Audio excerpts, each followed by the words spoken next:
Halo semuanya, selamat datang di podcast Open the Door bersama saya Keisha dan partner Saya Natalia.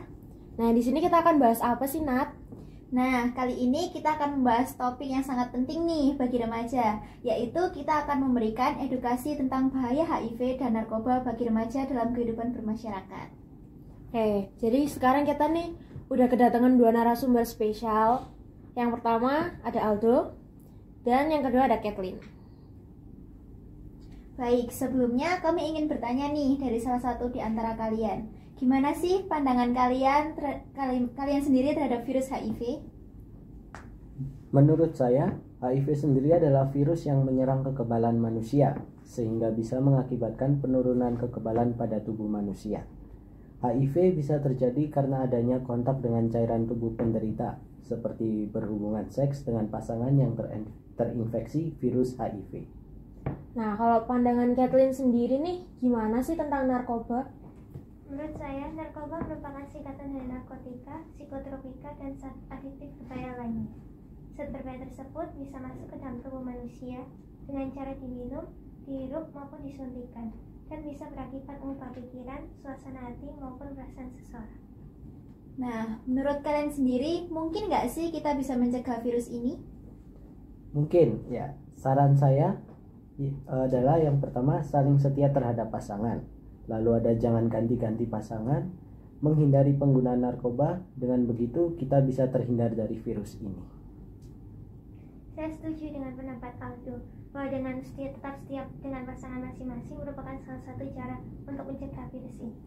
Oke, keren banget nih sarannya.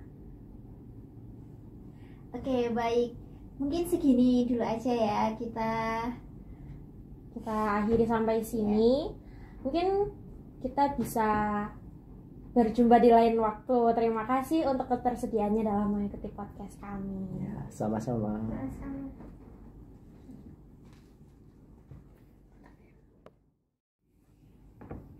Oke, sekarang saatnya kita mengundang narasumber kedua nih teman-teman. Ada Pak Pendeta Evan dan Obed. Betul, kita akan bertanya lagi nih seputar virus HIV dan narkoba. Sebelumnya, gimana sih pengertian kalian sendiri tentang virus yang mungkin gak asing ya di telinga kita? Tuh, kalau menurut saya, HIV itu virus yang menyerang sistem kekebalan tubuh yang dapat melemahkan kemampuan tubuh melawan infeksi dan penyakit. Jika AIDS itu sudah pada tahap infeksi akhir. Untuk narkoba sendiri, zat-zat kimia yang dimasukkan ke dalam tubuh manusia, mungkin caranya bisa diminum, dihirup, atau melalui suntikan juga bisa. Nah, menurut Pak Pendeta sendiri nih, ada nggak sih hubungan narkoba dengan HIV? Menurut saya, sendiri itu ada. Penggunaan narkoba yang tidak aman menjadi salah satu faktor penularan HIV seperti melalui alat-alat yang dipakai secara bergantian dalam penggunaan narkoba.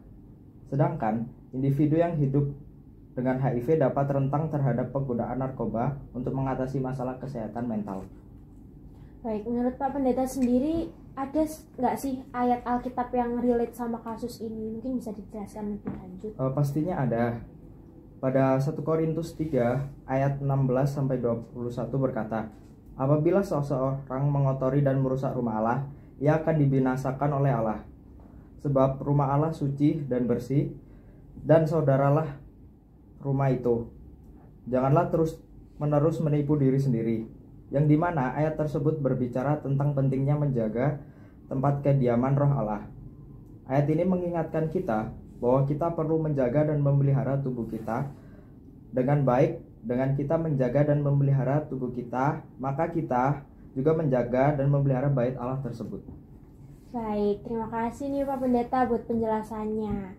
Sekarang kita mau nanya nih ke Obed. Dalam virus ini, apakah ada ancaman, hambatan, serta gangguan dalam virus HIV dan narkoba di Indonesia? Nah, kalau ada, boleh tolong dijelaskan. Menurut saya sih ada ya, baik untuk ancamannya. Indonesia menghadapi ancaman dari penyalahgunaan narkoba yang dapat merusak kesehatan masyarakat karena narkoba sendiri dapat merusak sistem jaringan otak sehingga menghambat kualitas SDM negara. Terkait dengan penyebaran virus HIV/AIDS ini, terutama melalui penggunaan jarum suntik tidak steril pada pecandu narkoba suntik atau penasum, sehingga kita semua yang harus menjaga kebersihan alat-alat kesehatan yang kita gunakan. Yang kedua tuh tantangannya. Tantangan utama dalam penanggulangan HIV/AIDS adalah stigma dan diskriminasi terhadap orang dengan HIV positif. Hal ini membuat mereka rentan terhadap hambatan dalam memperoleh perawatan dan pengobatan. Selain itu, upaya pencegahan dan penanggulangan HIV/AIDS ini juga dihadapkan pada tantangan ekonomi yang mempengaruhi anggaran belanja negara untuk program-program HIV/AIDS. Salah satu hambatan utama dalam penanganan HIV/AIDS ini adalah kurangnya akses terhadap perawatan dan pengobatan akibat stigma dan diskriminasi. Selain itu, hambatan ekonomi juga menjadi faktor yang mempersulit upaya penanggulangan HIV/AIDS ini.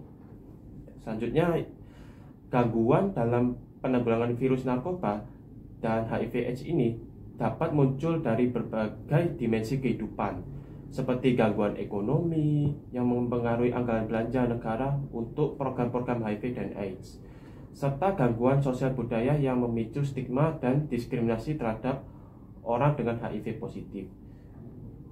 Dalam menghadapi tantangan ini, menurut saya, Indonesia perlu terus berupaya untuk meningkatkan kesadaran masyarakat, memperkuat sistem kesehatan, dan mengurangi stigma terhadap orang dengan HIV/AIDS untuk mempercepat penanggulangannya yang efektif. Oke, terima kasih ya atas penjelasan yang tentunya sangat mengedukasi kita bahwa kita juga perlu menjaga tubuh kita dari virus HIV atau AIDS dan narkoba. Oke, jadi untuk kesimpulannya berarti infeksi HIV ini menyebar secara mudah bila orang-orang tersebut memakai alat suntik secara bergantian dalam penggunaan narkoba. Penularan HIV ini juga kan bisa melalui nanti di crop ya, tolong. Oke, jadi untuk kesimpulannya, infeksi HIV ini menyebar secara mudah bila orang-orang ini memakai alat suntik secara bergantian dalam penggunaan narkoba. Nah, penularan HIV ini tidak melalui air liur, keringat, sentuhan, ciuman, gigitan nyamuk, atau bekas toilet nih. Pada kasus penularan HIV, sering terjadi itu melewati kontak cairan tubuh seperti darah dan juga sperma. Nah, untuk solusinya tentunya dengan kita saling setia pada pasangan dan jangan ganti-ganti pasangan, itu bisa meminimalisir penyebaran virus HIV. Selain itu, kita juga perlu menghindari penggunaan narkoba dan dengan begitu kita bisa menghindar dari virus ini. Oke, segitu aja nih podcast dari kita. Terima kasih telah menyaksikan. Kami pamit undur diri dan terima kasih. Dadah. Dadah.